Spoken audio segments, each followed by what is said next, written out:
Hello guys and welcome to my channel Chancellor Computer Institute. तो guys आज के video में हम लोग फंक्शंस की बात करेंगे। फंक्शंस हम लोग अपने पहले की वीडियोस में डिस्कस कर चुके हैं, जिसमें हम लोगों ने basic of functions, what is function, function की डेफिनेशन कैसे देते हैं, फंक्शन की कॉलिंग, फंक्शन की डिक्लेरेशंस कैसे हम लोग स्पेसिफाई करते हैं, इन सब के बारे में डिस्कशन किया था। इसके अलावा हम लोगों ने एक छोटा सा एग्जाम्पल भी उसमें देखा था कि किस तरीके से हम फंक्शन को यूज़ करते हैं।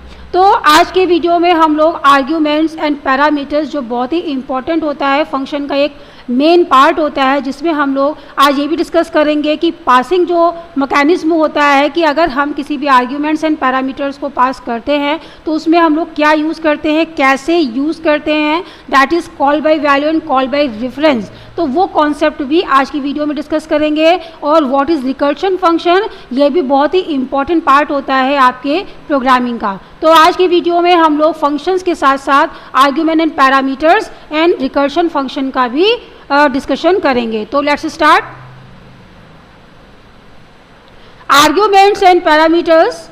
Arguments and parameters are the variables used in a program and a function। यानी जब भी हम किसी प्रोग्राम में या फिर किसी फंक्शन में किसी भी वेरिएबल्स का यूज़ करते हैं तो it is called arguments and parameters.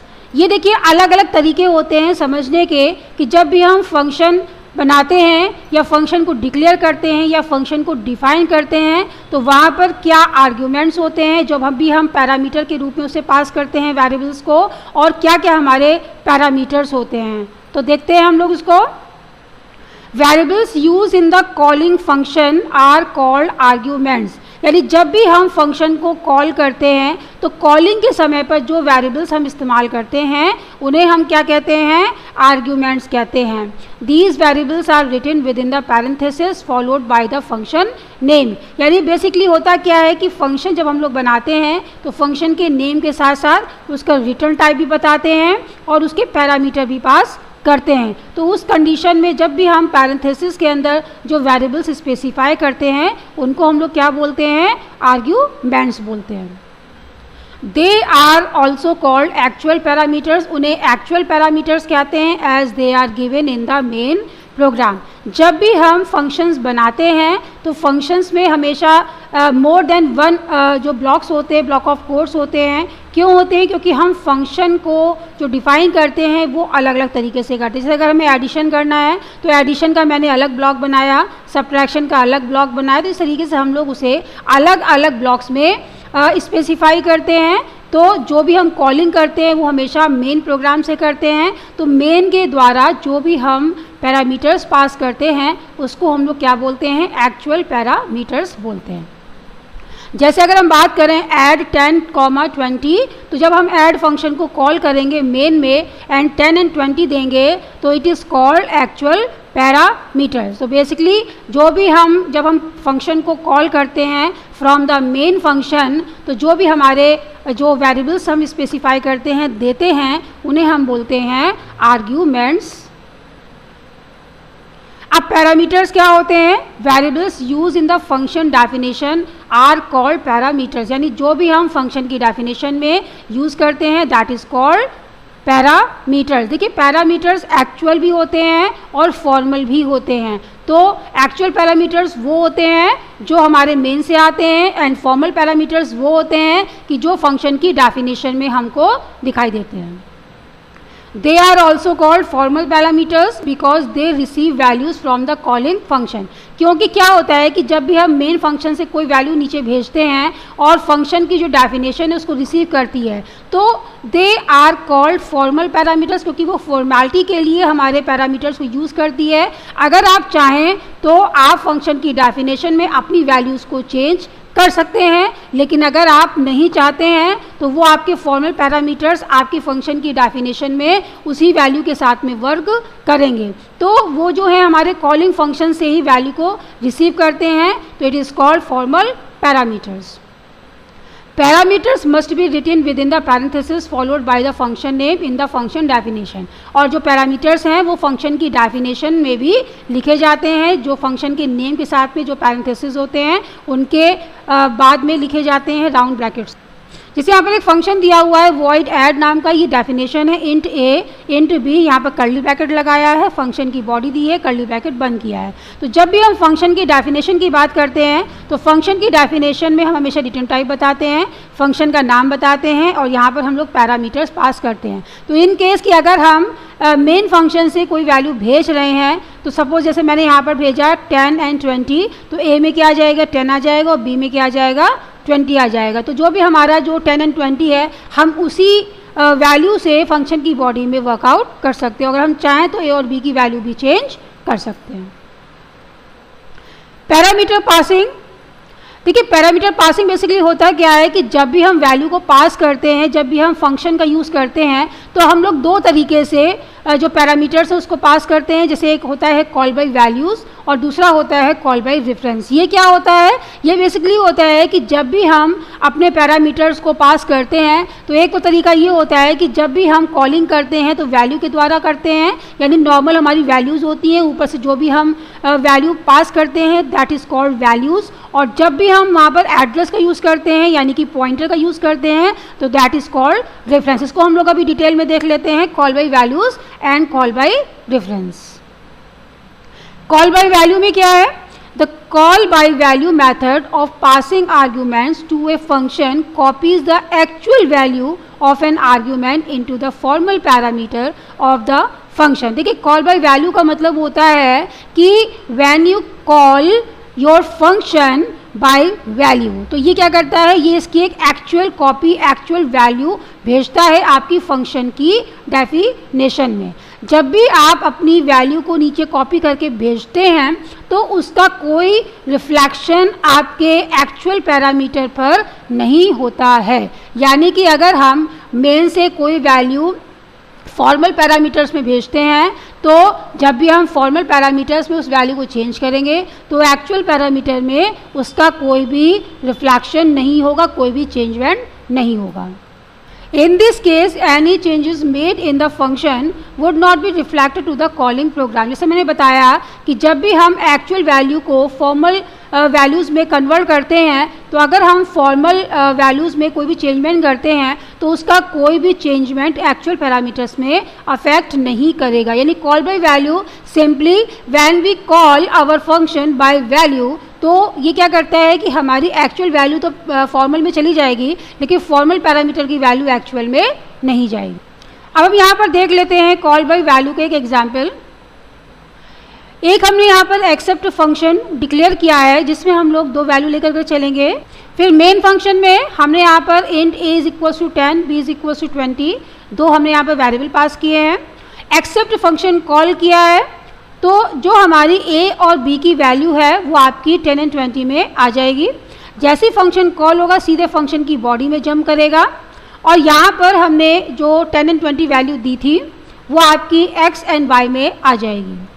तो जो आपकी ये वैल्यू यानी कि a, b है ये आपके एक्चुअल पैरामीटर्स हैं और जब ये वैल्यू आपकी x एंड y में आ जाएगी तो उसको बोलेंगे हम लोग फॉर्मल पैरामीटर्स। तो ये जो वैल्यूज़ हैं वो आपकी जब यहाँ प्रिंटफ फंक्शन में प्रिंट करेगी तो क्या आएगा आपका 10 एंड 20 प्रिंट होगी। लेकिन देखिए यहाँ पर मैंने x is equals to 100 and y is equals to 200। एक चीज़ मैं आपको और बता दूँ कि जो आपकी वेरिएबल्स होते हैं यानी कि जिस फंक्शन में जिस ब्लॉक के अंदर जो वेरिएबल्स हम यूज़ करते हैं वो उसके अंदर लोकल वेरिएबल्स होते हैं, यानी उसका एग्जिस्टेंस विद इन फंक्शन ही होता है, आउटसाइड फंक्शन नहीं होता है। तो जो हम यहाँ पर वेरिएबल्स पास कर रहे हैं जैसे x और y है ये हमारे क्या है, लोकल हैं विद इन एक्सेप्ट फंक्शन। तो यहाँ पर जब भी हम इसकी वैल्यू को चेंज करेंगे तो ये जो x और y है वो आपकी यहाँ पर वापस नहीं जाएगी, चाहे आप यहाँ पर a, b ही क्यों ना ले लें या x, y ही क्यों ना ले लें।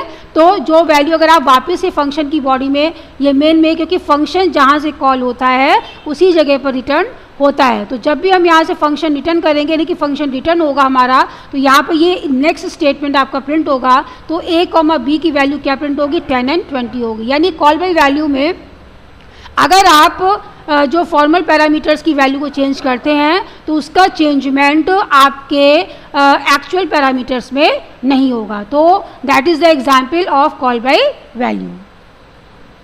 कॉल बाय रेफरेंस क्या होता है, the call by reference method of passing arguments to a function copies the address of an argument into the formal parameter. देखिए जैसे कॉल बाय वैल्यू में हमारी नॉर्मल जो है वैल्यूज कॉपी होती है, तो यहाँ पर क्या होता है, रेफरेंस में यहाँ पर address of an argument pass होता है। यानी कि जब भी हमारे पास एक्चुअल से हम लोग फंक्शन कॉल करते हैं तो उस कंडीशन में हम लोग वहाँ पर address of an argument use करते हैं, ताकि जब भी हमारी फंक्शन कॉलिंग हो तो एक्चुअल वैल्यू ही वहाँ पर, यानी कि एड्रेस में हमारी एक्चुअल वैल्यू रिप्रेजेंट हो।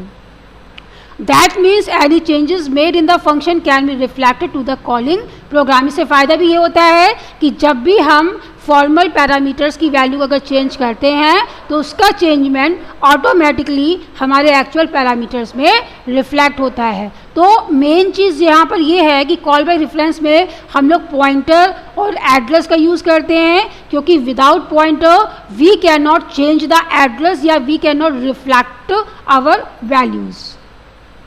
इन call by reference we need to declare the function parameters as pointer. यानी यहाँ पर हमको रिक्वायरमेंट होती है कि जब भी हम फंक्शन को डिक्लेयर करें या फंक्शन की कॉलिंग करें या फंक्शन को डिफाइन करें तो वहाँ पर हमें क्या यूज़ करना पड़ेगा, pointers in the function declaration and definition. यानी कि इन दोनों केसेस में, यानी इन दोनों जगह पर आपको पॉइंटर्स के रूप में जो पैरामीटर्स आपके हैं वो पास करने पड़ेंगे। तो इन कॉल बाय जो रेफरेंस है उसमें आपको पॉइंटर का यूज़ करना ज़रूरी है, तभी आपकी वैल्यू चेंज होगी।